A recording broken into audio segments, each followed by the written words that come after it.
Assalamualaikum warahmatullahi wabarakatuh. Selamat siang seluruh pemirsa TVRI Jambi dimanapun Anda berada. Apa kabar hari ini? Mudah-mudahan selalu dalam keadaan sehat walafiat dan selalu dapat melaksanakan aktivitasnya dengan semangat dan tentunya lancar semuanya. Amin ya rabbal alamin. Dan pemirsa, kembali lagi saya Jeffrey dapat menyapa Anda semua dalam program acara Hidup Sehat di siang hari ini.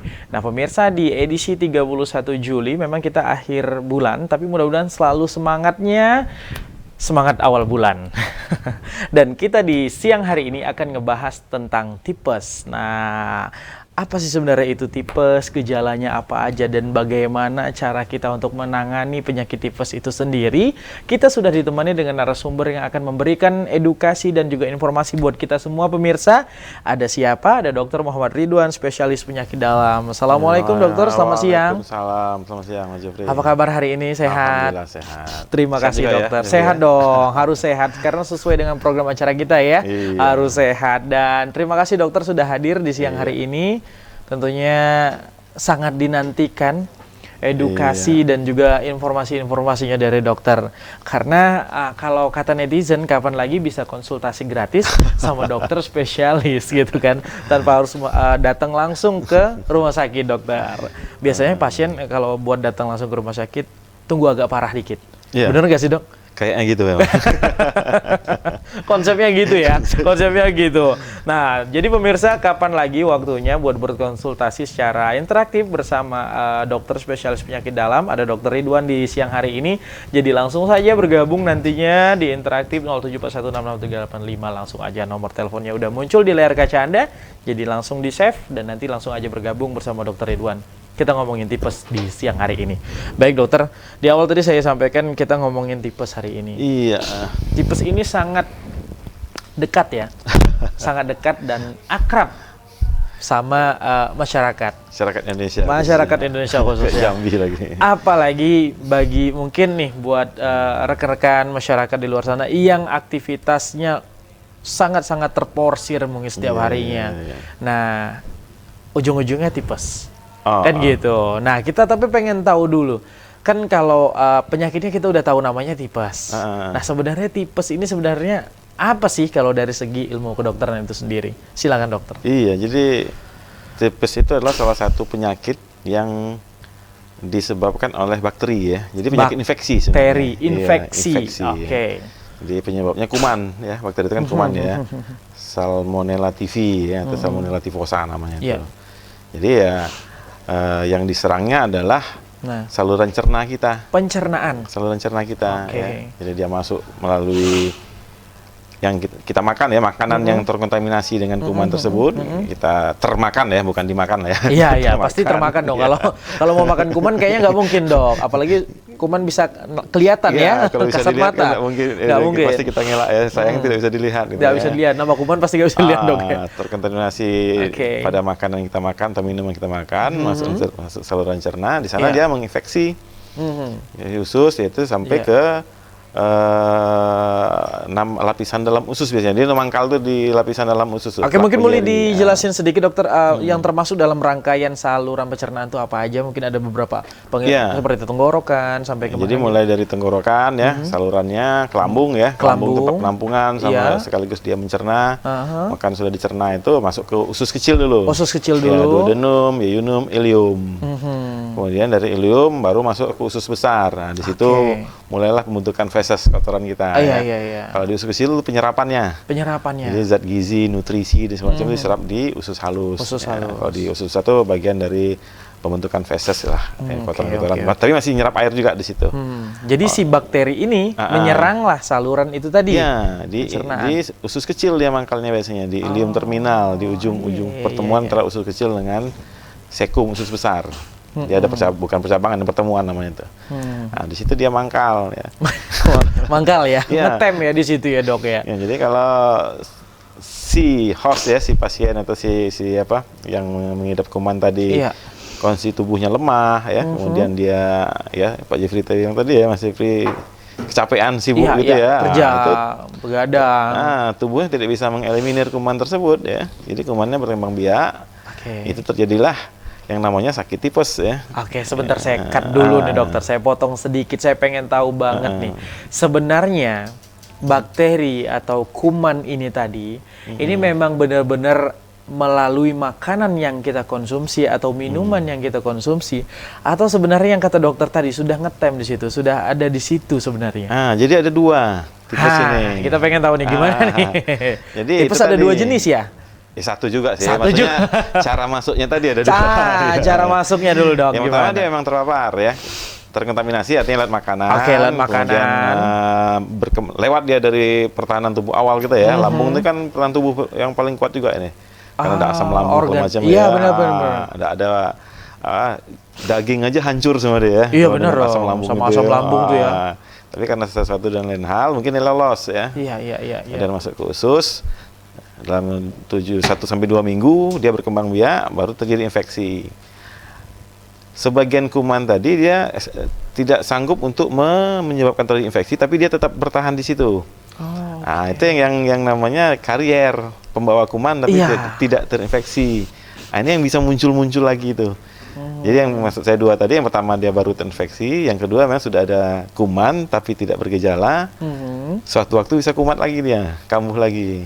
Ini yang sering ngulang-ngulang tuh mungkin gitu. Iya, artinya ada berkesinambungan nih. Penyakitnya bakal kalau kecapean lagi bakal kambuh lagi yang memang ada kumannya di tubuhnya. Baik. Tapi sebagian yang lain bisa dieliminasi secara sempurna ya. Misalnya dia minum antibiotiknya bagus ya. Iya. Daya tahan tubuhnya bagus ya, kuman itu memang hilang benar. Oke. Itu sembuh sempurna. Benar. Ya. Sebelum kita ngomongin lebih lanjut tentang tipes ini dokter, seperti yang dokter sampaikan tadi pemirsa ya, tentunya tipes ini dari bakteri. Bakteri yang mungkin bisa kita konsumsi secara langsung.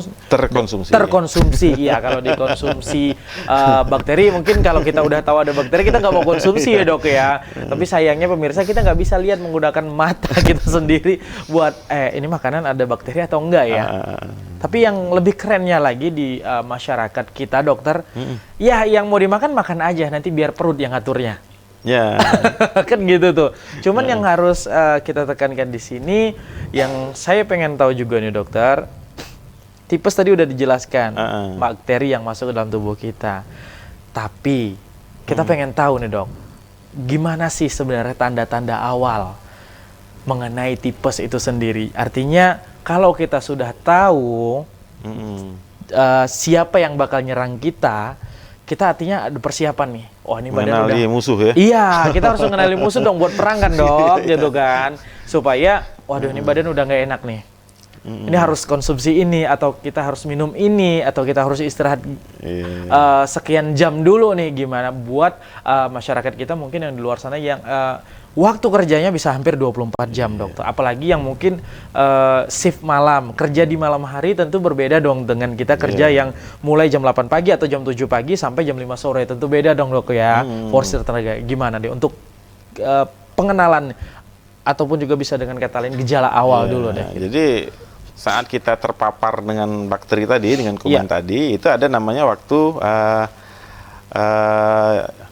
periode yang kita belum bergejala, ya. Oh, berarti dia masuk dulu? Masuk dulu 1-2 minggu, baru dia menimbulkan gejala. Dan gejala bisa awal, main dulu berarti ya di dalamnya bakterinya ya. Tubuhnya ya beranda dulu dia kan. Cari celah nih. Waktu timing, timing yang pas buat tereliminasi dia kalau kuat kan. Terus baru bergejala setelah 1 minggu atau 2 minggu ya.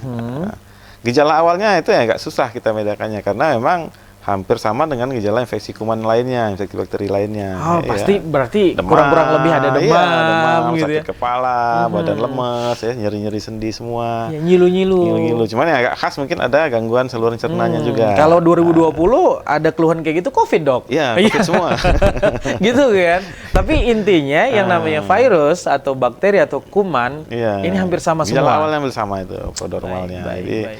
Cuman mungkin yang agak khas ada saluran cernanya, gangguan saluran cernanya. Gimana kok? Apa? Kadang diare dia, kadang ada sembelit gitu kan, setelah buang air ya. Kadang nyeri ulu hatinya ya, mual muntah gitu ya. Mual muntah juga ada. Yang khasnya tipes ada saluran cernanya juga, tapi ya tidak semua tipes juga ada itu gitu ya. Jadi kadang memang demam tingginya yang demam tinggi Kalau lebih dari 2 hari 3 hari itu mungkin kita sudah memikirkan ke tipes juga gitu ya. Tapi kalau demam 1 hari ya kadang-kadang Mas Jeffrey kurang tidur demam juga. Iya, kalau abang nggak tidur Dok ya. Iya, kurang minum ya udah. Iya. Suhu badan bakal naik ya. Iya, dia demamnya lebih sering itu sore malam hari malah. Okay. Pagi-pagi kadang-kadang tenang-tenang aja ya. Emang enggak hilang sempurna ya. Ada demam tapi ringan. Sore malam dia mulai meningkat lagi. Baik. Nah, itu tadi soal gejala-gejala awalnya dan hampir sama ya kata dokter Ridwan tadi, hampir sama di setiap virus-virus lainnya. Nah, kalau jenis tipesnya gimana? Apakah hanya satu jenis tipes aja, dokter? Ya tipes satu. Tidak ada jenis-jenis lain ya? Yang membedakan adalah mungkin severity-nya, derajat berat penyakitnya.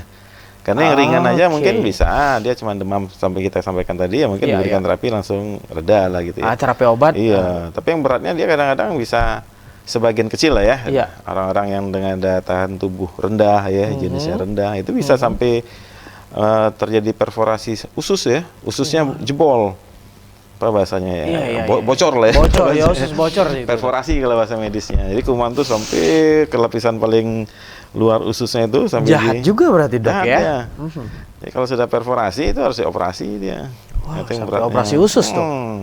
Tapi ini mungkin sepersekian persen kecil ya. Bagi yang tidak ditangani secara benar ya, kemudian yang tadi biasanya anak-anak yang kurang gizi itu, yang gizi buruk ya, saya beberapa kali ketemu yang gizi buruk ya. Atau tapi sudah pernah menemukan yang sampai harus operasi usus? Cukup ada ya. Di Jambi dok? Ada. Ternyata kita harus dibuka dia. Iya. Itu urusannya dokter bedah lagi. Dokter bedah lagi, baik. Kolaborasi ya. Tim medisnya harus kolaborasi. Yang lainnya ada yang namanya sampai ke otak. Toksinnya sampai ke otak itu. Nah, itu ini gimana lagi nih? Pasiennya sampai sedikit linglung dia. Ya itu namanya encephalopathy tipes, encephalopathy tifoid. Oke. Jadi sampai ditegur dia enggak gitu kan, lebih ke arah apati gitu, apatis gitu kan. Iya. Sampai paling berat ya saya tidak sadar, itu saya jarang ketemu ya, tapi seringnya apati gitu dia. Itu sempat ketemu? Ada. Yang sampai ke otak? Iya, termasuk khasnya tifoid ya ke otak itu. Wow. Yang komplikasi beratnya. Gitu baik. Luar biasa sekali. Ternyata tidak main-main. Tidak hanya sekedar demam, kecapean, kita infus, kita kasih obat, selesai. Ternyata tipes sampai ke hal-hal yang berat juga. Baik dokter, kita break terlebih dahulu. Pemirsa jangan kemana-mana, kami akan kembali setelah pesan-pesan berikut ini.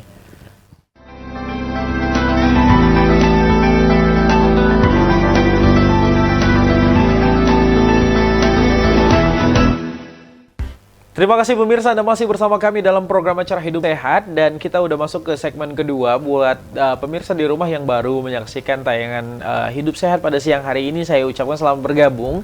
Di siang hari ini kita ditemani narasumber Dr. Muhammad Ridwan, spesialis penyakit dalam, dan kita lagi ngomongin tema pembahasan kita adalah tipes. Nah, di segmen pertama tadi udah dijelaskan sedikit dan terperinci tentunya bersama Dr. Ridwan tentang sebenarnya tipes itu apa, mungkin jenisnya seperti apa, dan sampailah gejala-gejalanya dokter ya. Dan kita sangat-sangat umum sekali ya gejalanya, itu seperti demam, mual, muntah, ya panas tinggi dong ya, sampai lemas, badan juga sakit-sakit pasti. Itu hampir mirip dengan bakteri atau virus-virus lainnya dokter. Nah, pengen tahu juga nih dokter, gimana? Apakah tipes ini ada?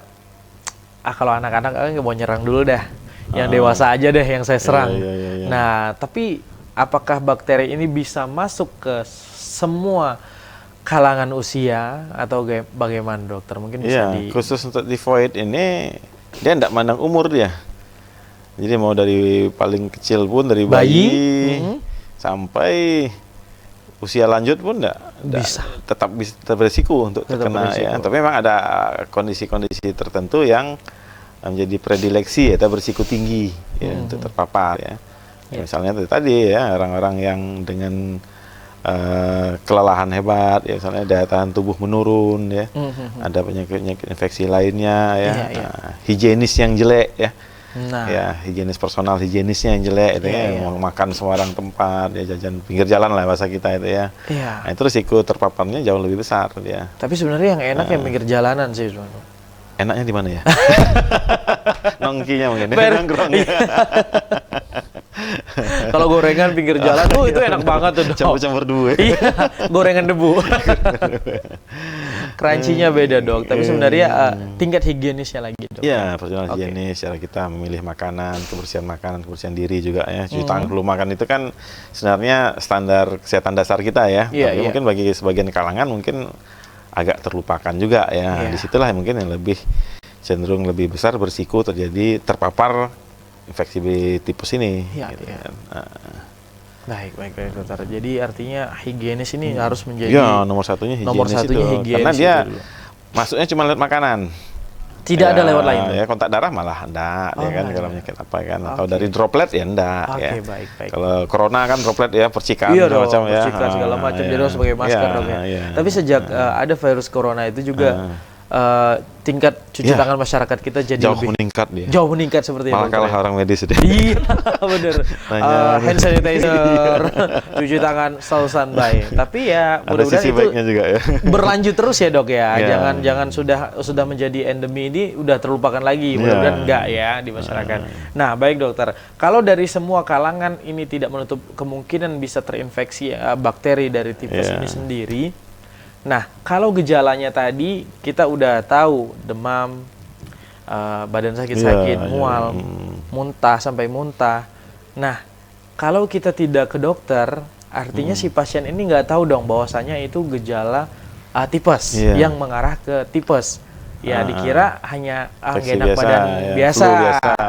Nah, ini gimana nih, Dok? Dan seperti yang di awal saya bilang tadi, masyarakat kita biasanya kalau sudah lumayan berat, agak parah, udah lemes banget gitu, muka udah pucat, baru datang ke dokter, ke rumah sakit. Nah, gimana nih, dokter? Iya, jadi tipesnya kembali lagi juga semua penyakit lah ya.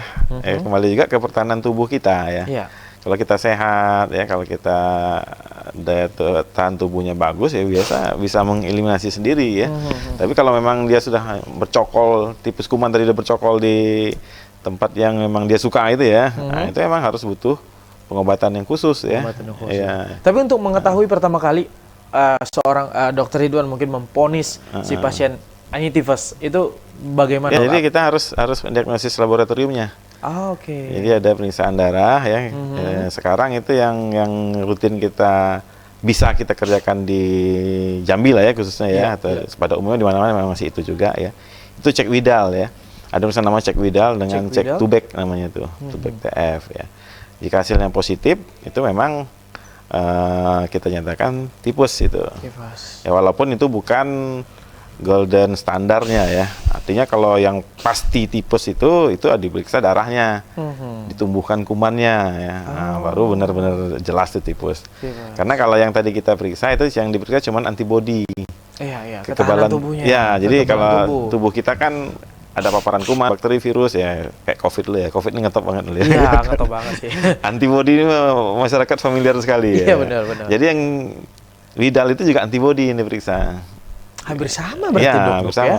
Antibodi dengan Widal dengan Tubek tadi antibodi semua diperiksa. Jadi kalau yang pastinya, kalau COVID, kita bandingkan dengan COVID terus ya, yang biar ngerti masyarakat ya. Kalau COVID kan pastinya PCR ya, itu kuman virus yang diperiksa. Kalau tipes yang diperiksa tuh darahnya. Ditumbuhkan kumannya ya. Kalau memang kumannya ditumbuhkan itu berarti memang positif tipes. Tipes. Nah, kalau bagi si pasien penderita nih yang baru gejala sama yang memang sudah positif tipes, ini apa bedanya, Dok? Ya, kalau gejala itu yang tadi itu sama aja segala macam ya, ada demam segala macam ya, pasti tipes setelah kita periksa. Jadi dengan gejala-gejala itu kan masih mungkin penyakit yang lain gitu ya. Tapi kalau memang nanti Widalnya positif atau Tubeknya positif, itu memang nanti tipes. Ya. Dan kita berikan ya, kalau selagi kumannya masih kuman yang lama lah ya, Salmonella TV itu harusnya dengan antibiotik yang ada sekarang masih tercover ya, masih bisa melawan lah ya, mengeliminasi kuman tersebut ya, asalkan memang daya tahan tubuhnya bagus juga gitu ya. Itu hilang itu semua. Kalau dulu itu makanya sering terjadi perforasi sampai ke otak semacam itu, obat-obatnya belum maksimal biasanya. Ya. Tapi kalau sekarang ya kalau masih terutama di kota lah ya, kalau di kota. Kalau di desa-desa ya kita kadang-kadang ya itulah, maka dokter umum itu sudah cukup kompetensinya sudah cukup untuk mengobati tipes. Iya. Harusnya tuntas, sama dokter umum pun tuntas harusnya. Oke. Karena kita tidak mesti juga memastikan itu dengan laboratorium tadi. Iya. Dengan gejala-gejala tadi, misalnya kita mengarah ke gejala tipoid, tipes, ya nggak apa-apa, langsung diberikan antibiotik aja. Oke. Jadi, nah, yang menjadi pertanyaan bagi masyarakat di luar sana kan dokter, mungkin apakah tipes ini ketika sudah dinyatakan tipes itu memang harus dirawat dokter di rumah sakit? Bisa nggak kalau dengan terapi obat saja terus kita pulang ke rumah gitu, seperti itu? Ya itu tadi ke derajat penyakitnya. Kebanyakan kan orang nggak mau dirawat nih dok. Mungkin semua juga harus dirawat. Harus dirawat. Enggak semua harus dirawat. Oke, baik. Ya, jadi kembali lagi ke gejalanya ya. Kalau gejala demamnya cukup bisa ditolerir oleh pasien ya. Kemudian yang paling penting itu asupan makanan, asupan gizinya. Ya, selagi dia tidak mual muntah, tidak muntah-muntah ya, makan minumnya bisa ya. Demamnya dia boleh pulang.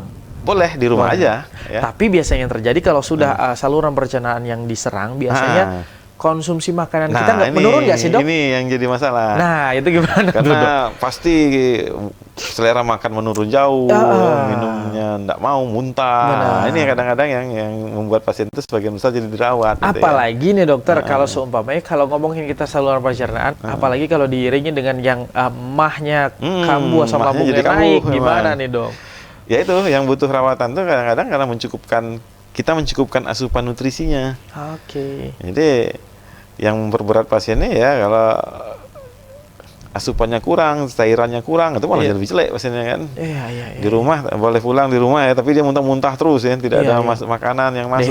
Dehidrasi malah lebih jelek nanti perkembangannya. Jadi tujuan rawatnya kadang-kadang emang untuk memastikan asupan makanannya. Satu lagi memastikan dia istirahat. Oke. Karena tipesnya kunci satu lagi istirahat. Kalau dulu tuh malah harus bed rest total. Boring, nggak boleh bergerak ya katanya gitu ya. Waktu saya pendidikan lu masih begitu tuh, bed rest total ya. Tapi sekarang ya dengan perkembangan, lagi-lagi perkembangan antibiotik gitu ya, sama perkembangan asupan makanan gitu ya, boleh. Dulu malah harus bubur, saring ya, harus lembek sekali ya. Sekarang udah boleh. Boleh makan nasi, boleh. Lembek aja gitu kan. Ya, apakah harus dirawat? Kembali lagi enggak. Ya, kalau emang gejalanya ringan ya suruh pulang aja nih. Berarti meskipun sudah dinyatakan apakah itu gejala ataupun sudah positif pun ya, positif tipes, itu tergantung kembali lagi dengan si pasiennya.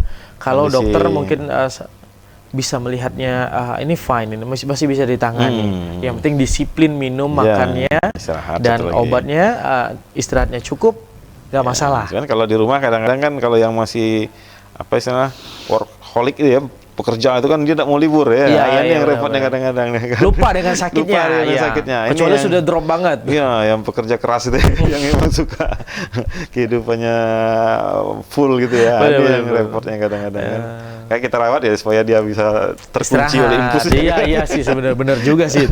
Kalau nggak diinfus tangannya ada jarum di situ, dia masih lasa, masih gerak ya. Benar, intinya istirahat lagi, makan yang cukup ya dokter ya. Nah, tapi perbedaan mungkin dari tipes ini sendiri dokter, sama tidak sama demam berdarah, seperti dia ada masa kritisnya atau masa inkubasinya yang berapa hari dia akan demam, seperti itu, seperti apa? Jadi dokter? Ada perbedaan ya antara demam berdarah dengan tipes ya. Kalau berdemam berdarah itu kan ada namanya self-limited disease. Ya, setelah 7 hari dia reda sendiri. Iya, reda sendiri. Pasti itu dok ya? Pasti. Fase kritisnya hari ke-4, 5, 6. Itu. Iya. Kalau tipes sendiri? Kalau tipes enggak. Ya, tipes dia malah, kalau enggak diobati dia malah makin berat dia. Enggak ada dia berhentinya sendiri karena kumannya berkembang biak terus gitu kan. Oh, berarti Oke. Paham dokter. Artinya kalau tidak segera ditangani, malah makin memperburuk keadaan. Iya. Jadi kalau berdarah 7 hari tidak diobatin pun sembuh dia, sendiri dia. Kumannya mati dia. Virusnya mati dia. Kalau tipes enggak, dia berkembang biak terus ya. Karena kalau sekali dia bisa berkembang biak, berarti tubuh kita itu sudah tidak mampu lagi untuk mengeliminasi sendiri gitu ya. Dia butuh antibiotik karena dia sudah terpapar ya. Sudah bercokol di ususnya itu. Ya. Lolos lah artinya dari pertahanan tubuh kita, pertahanan standar kita gitu ya. Pertahanan awal. Ya kalau dibiarkan itu yang tadi bisa sampai perforasi, sampai ke otak dia, seperti yang dokter bilang tadi dan jelaskan tadi bahwasanya ini kalau dia sudah bercokol di dalam usus kita, dalam tubuh kita dokter, artinya dia bakal terus di situ terus. dia berkembang biak terus kah sambil menunggu waktu nih kapan saya bokal mau nyerang lagi nih. Ini nanti bakal kambuh lagi tipesnya. Apakah seperti itu polanya, dokter? Kalau yang tidak berobat sampai tuntas. Jadi kita pemberian antibiotik itu walaupun sudah bebas demam, dan kita harus teruskan. Benar. Sampai minimal 1 minggu 2 minggu. Proses sampai 1 minggu. Nah, ini mungkin yang menjadi catatan buat pemirsa di rumah, dokter ya. Bahwasanya antibiotik itu harus dihabiskan. Iya. Tapi kebiasaannya kan gini, dokter. Udah sehat ya. Demam sehari 2 hari, minum obat, enakan, stop. Salah, dok? Ya jelas salah. Jelas salah. Apalagi untuk penyakit tertentu kayak tipes ini. Iya. Ya. Ini tipes ini kita harus berikan sampai 1 minggu setelah bebas demam. 1 minggu setelah harus diteruskan demam, obatnya. harus terus. Iya. Kalau enggak itu yang bikin karier tadi. Dia pembawa. Nah, jadi kuman itu bakal berserang lagi ya. Nggak ada jala tiba-tiba tipes. Satu lagi dia yang akan menularkan ke orang lain. Melalui kotoran dia. Jadi pembawa lah di mana-mana ya. Walaupun kalau di perkotaan lah mungkin ya, yang sanitasi sudah bagus, mungkin risiko kecil gitu ya. Tapi kalau yang sanitasi masih jelek ya, itu kan bisa kotoran dia terpapar, membawa mengkontaminasi makanan ke orang lain. Dia tidak ada penyakit, dia tidak ada gejala, tapi dia membawa. Nah, jadi itu yang pertama dia bisa muncul kapanpun gitu ya, kalau tubuh lemah. Yang kedua dia pembawa. Itulah kalau memang pengobatan tidak tuntas tadi. Pasien-pasien yang tidak berobat sampai menghabiskan antibiotiknya. Biasanya antibiotik itu diberikan kepada si pasien, dokter. Ini dalam jangka waktu berapa hari ini harus dihabiskan, dokter? Itu prinsipnya.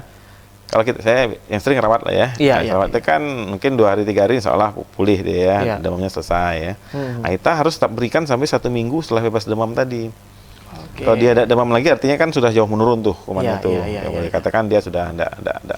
Jadi biasanya kalau biasanya berarti demam 1, 2, 3 hari demam, itu tetap diberikan sampai 1 minggu ke depan. Iya, misalnya dia sudah enggak demam hari ini, pulang kan. Tapi tetap dikonsumsi. Itu loh, pemirsa ya. Ini kebanyakan pemirsa di rumah, dokter ya. Biasanya kalau udah sehat, alhamdulillah udah sehat, udah enakan. Berarti nggak usah lagi dong minum obat, itu yang menjadi masalah. Baik, dokter, kita break dulu. Pemirsa jangan kemana-mana, kami akan kembali setelah pesan-pesan berikut ini.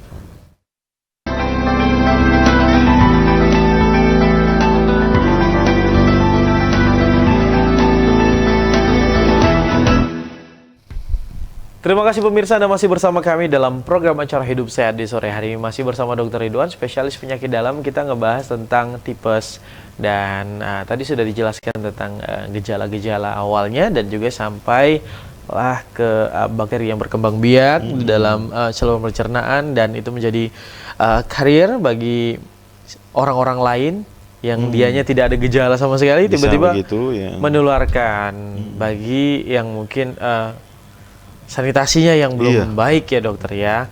Nah, bagi orang-orang yang mungkin jajannya apa aja masuk nih, dok. Nah, ini gimana nih?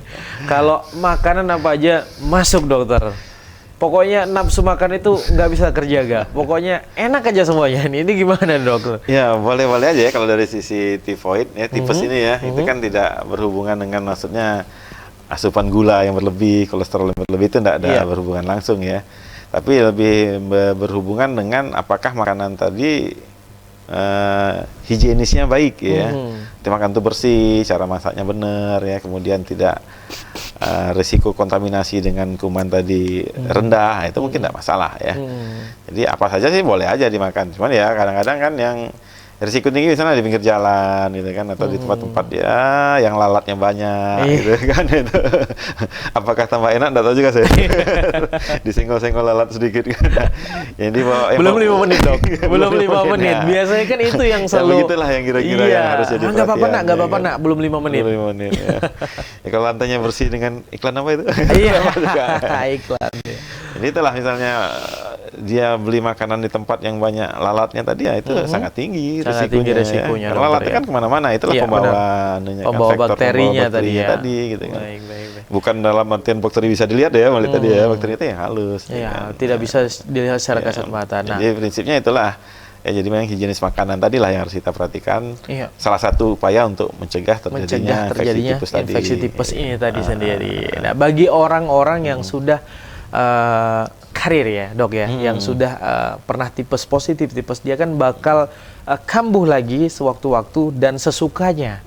Iya, bagi yang tidak berobat sampai sembuh sampai tuntas tadi. Bagi tidak berobat yang sampai tuntas. Sebagian kecilnya orang. Tadi. Tapi bagi seseorang yang mungkin disiplin dalam dokter suruh istirahat nih, makan teratur nih, antibiotiknya dihabiskan. Ini memang bisa memusnahkan bakteri yang ada dalam saluran pencernaan kita. Secara teori dia hilang. Ya. Karena bakteri itu kan makhluk hidup ya, yang dengan antibiotik dia harusnya mati gitu kan. Kalau antibiotiknya dosis cukup, ya waktu makannya cukup ya, durasi makannya cukup tuh sembuh. Memang hilang betul. Jadi yang pembawa tadi itu yang memang tidak tuntas, obatnya tidak tuntas ya. Atau ada faktor lain, misalnya memang punya imunitas yang rendah ya, pengidap HIV segala macam itu kan memang imunitasnya sudah digerogoti. Itu udah lain lagi termasuk orang yang dengan gizi buruk itu kan imunnya sendiri emang nggak bagus gitu imunnya nggak bagus. Tapi pada dasarnya kalau manusia itu sendiri bagaimana dok? Memang sudah manusia diciptakan dengan antibodi yang bagus atau bagaimana dokter? Harusnya normal. Harusnya. Kalau yang normal bagus gitu ya. Bagus ya.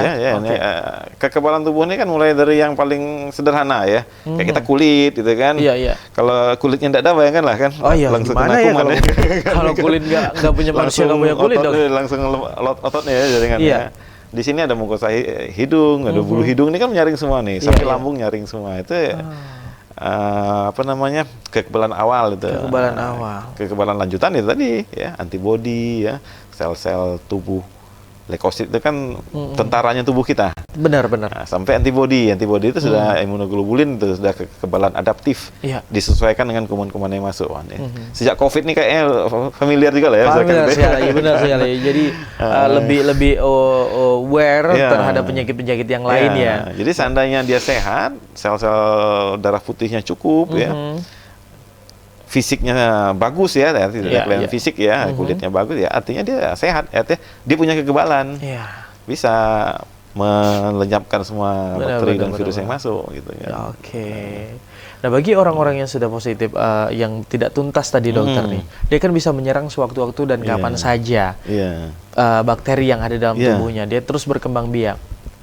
Nah ini gimana nih dokter? Mungkin ada masukan juga dan juga informasi juga buat si pasien-pasien yang biasanya kalau masyarakat di luar sana dokter ya, kalau sudah pernah tipes besok-besok bakal muncul lagi nih tipes lagi. Nah ini buat orang-orang yang mungkin belum terbuka nih wawasannya buat menuntaskan antibiotiknya nih dokter, ini gimana nih dok? Iya, kuncinya tetap menuntaskan antibiotik tadi ya. Karena kalau tidak ada gejala kan biasanya tidak periksa juga orang kan.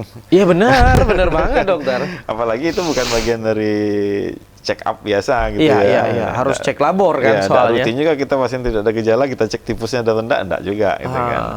Kadang-kadang diperiksa pun tidak muncul juga dia kan. Jadi kuncinya memang kalau memang sering-sering kumat ya, tipus lagi ya tuntaskan antibiotiknya ya. Antibiotiknya juga macam-macam ya. Mungkin untuk antibiotik yang biasanya dulu kita berikan ya, untuk bakteri yang sekarang mungkin tidak mempan lagi. Udah resisten ya, nggak bisa lagi ya. Amoxicillin itu tidak mau lagi itu sekarang ya. Dengan chloramphenicol yang dulu obat pilihan itu tidak lagi. Jadi kata kumannya, ini obat biasa ini. Geli-geli aja.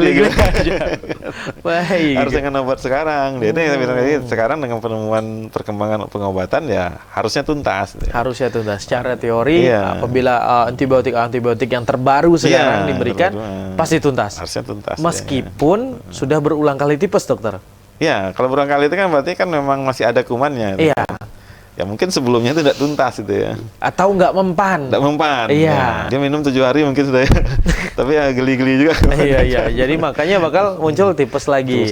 Setiap kecapean pasti tipes. Muncul ya, artinya kan imunnya rendah itu kan. Imunnya rendah. Nah, ngomong-ngomong soal imun dokter, kita buat ngejaga imun ini kan juga harus ada formula-formulanya dokter.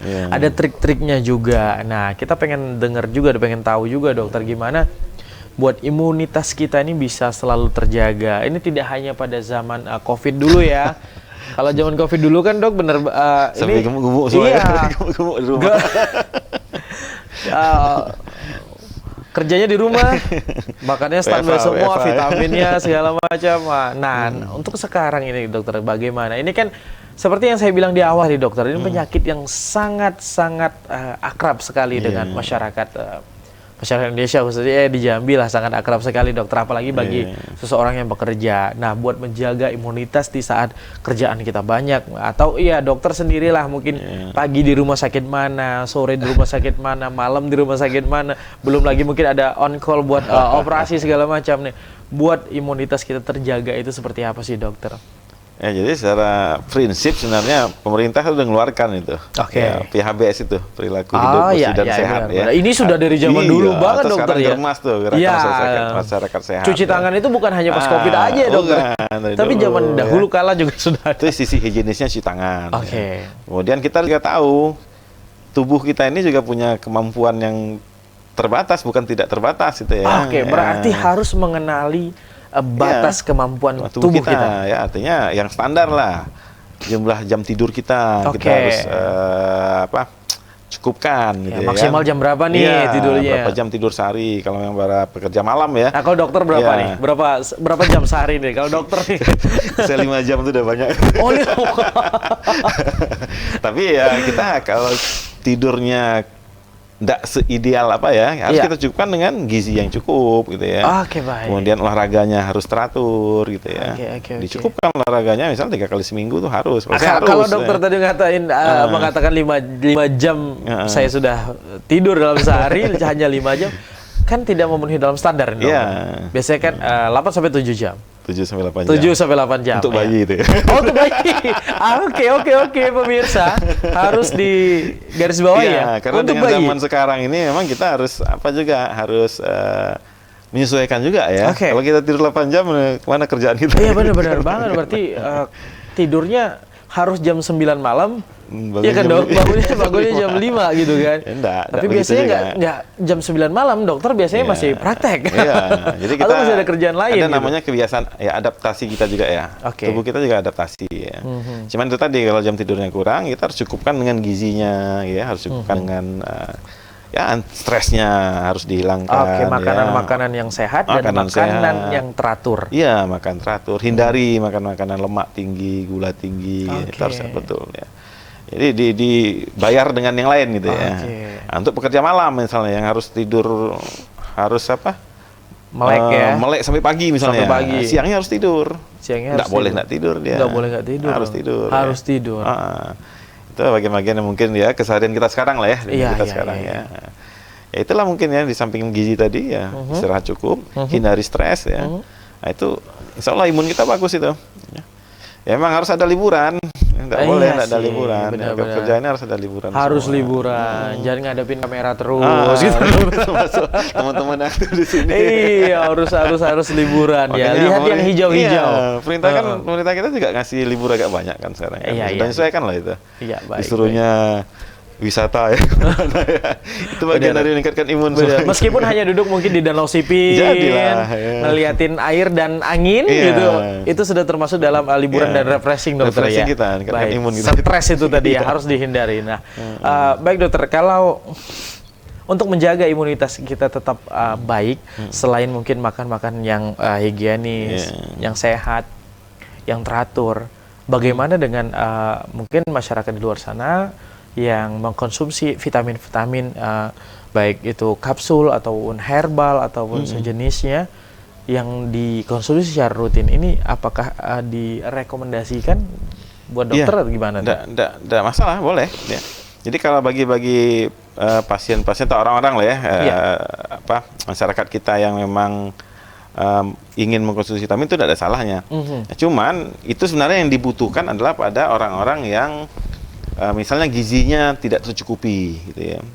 Itu yang harus gitu ya. Kalau kayak saya kayaknya tercukupi dok. Cukup ini. Kalau dikasih vitaminnya lebih. Atau misalnya aktivitasnya memang berlebihan ya. Ya harusnya tidurnya minimal 7 jam, paling kurang 5 jam, ini cuma 3 jam. Ini cuma 3 jam. Itu butuh. Itu saya kata gini. Gizinya harus dicukupkan termasuk vitamin-vitamin. Atau yang baru sakit, misalnya sakit berat gitu ya, sakit baru sembuh, dia harus butuh vitamin untuk pemulihannya ya. Di luar itu sebenarnya enggak perlu banget gitu ya. Artinya misalnya dia aktivitasnya bisa diaturnya sesuai dengan ukuran sehat tadi ya. Kemudian makan yang cukup ya. Dan usianya memang usia produktif lah ya. Itu enggak perlu vitamin ya. 20 sampai 40 ya. Sampai 50 masih oke lah. Sampai 50 masih oke lah. Saya udah lewat pula. Tapi masih sangat produktif dong kalau dokter. Di luar itu memang usia tadi ya, misalnya 60 ke atas itu sangat dianjurkan ya, karena pengolahan tubuhnya sudah tidak sama lagi sama orang muda ya. Makannya sama tapi yang diserap mungkin tidak sama. Iya, baik. Termasuk anak-anak balita itu belum terbentuk. Belum terbentuk. Jadi itu yang membedakan. Baik, dokter. Kita break kembali, dokter. Pemirsa jangan kemana-mana, kami akan kembali setelah pesan-pesan berikut ini.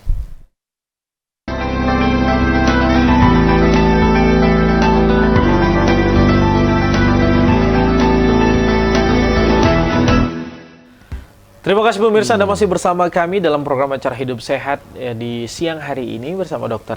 Ridwan.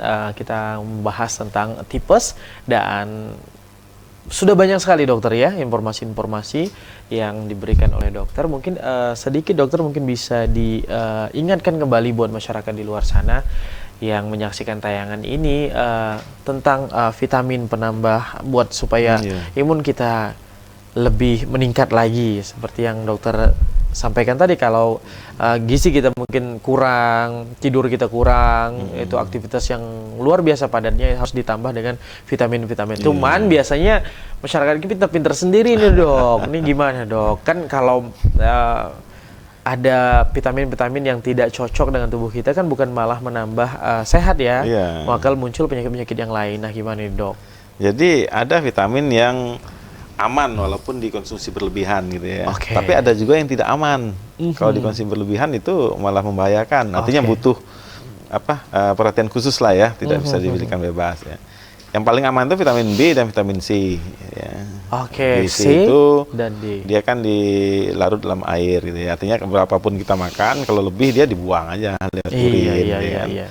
Tapi kalau A, D, E, K, adik gitu ya. Itu artinya hati-hati. Ya itu dia vitamin larut lemak ya. Artinya kalau dikonsumsi berlebihan dia bisa menimbulkan gejala yang kurang baik juga untuk tubuh ya. Tapi bukan berarti berlebih sedikit langsung tidak aman ya, enggak juga ya. Tapi kalau jangan minum sebebas-bebasnya juga ya. Yang A, D, E, K. Vitamin D misalnya kan sekarang lagi banyak D untuk COVID kemarin ya. Iya. Itu sebenarnya enggak begitu dianjurkan kalau memang tubuh kita cukup sebenarnya ya. Walaupun memang tingkat bahaya seperti saya sampaikan tadi tidak begitu ekstrim juga ya. Jadi kalau memang yang harus dikonsumsi ya, misalnya pada orang-orang usila ya atau orang-orang baru sembuh ya, prinsipnya vitamin B dan vitamin C aja. Vitamin B, B kompleks, gitu ya, boleh merek apapun gitu ya, yang mengandung vitamin C. Ya. Cuman hati-hati aja kalau vitamin C ini juga mengiritasi saluran cerna karena ada asamnya. Mungkin ada asamnya, ada yang masam-masam, mungkin ada asam lambungnya juga. Hati-hati jangan yang 1000 gitu kan, ada vitamin C 1000 ya. Mereknya Mas. Mungkin bisa yang 500 aja. Yang kecil aja atau yang kecil-kecil yang IV lu boleh juga ya. Vitamin C IV kan. Kecil banget tuh, Dok. Biasanya 5 itu. 30 mg. Iya, 30 mg dokter nggak nyampe 500 itu. Oke, kalau C dan B itu aman, dong. Beserta kombinasi yang lain lah ya. Sekarang banyak turunannya itu. Apalagi yang herbal tuh ya saya terus terang tidak begitu menguasai ya. Tapi prinsipnya kalau untuk kesehatan baik gitu ya. Asal jangan dikonsumsi berlebihan dan jangan menguras kantong juga. Baik. Jangan mengganggu kantong juga karena sekarang banyak yang promosi tidak ramah lingkungan tapi tidak ramah pada kantong. Baik dokter, tidak kerasa udah 1 jam menemani kebersamaan kita di siang hari ini. Terima kasih banyak atas informasi, edukasi dan juga ilmu-ilmunya, tentunya semoga bermanfaat buat kita semua di sini dokter, dan lain waktu kita jumpa kembali. Siap. Baik pemirsa, demikian sajian Hidup Sehat bersama Dr. Ridwan di siang hari ini. Mudah-mudahan bermanfaat tentunya ya, dan dapat diaplikasikan dalam kehidupan sehari-hari. Dan akhirnya saya Jeffrey mewakili kru yang bertugas mengucapkan terima kasih dan undur diri. Wassalamualaikum warahmatullahi wabarakatuh. Salam sehat.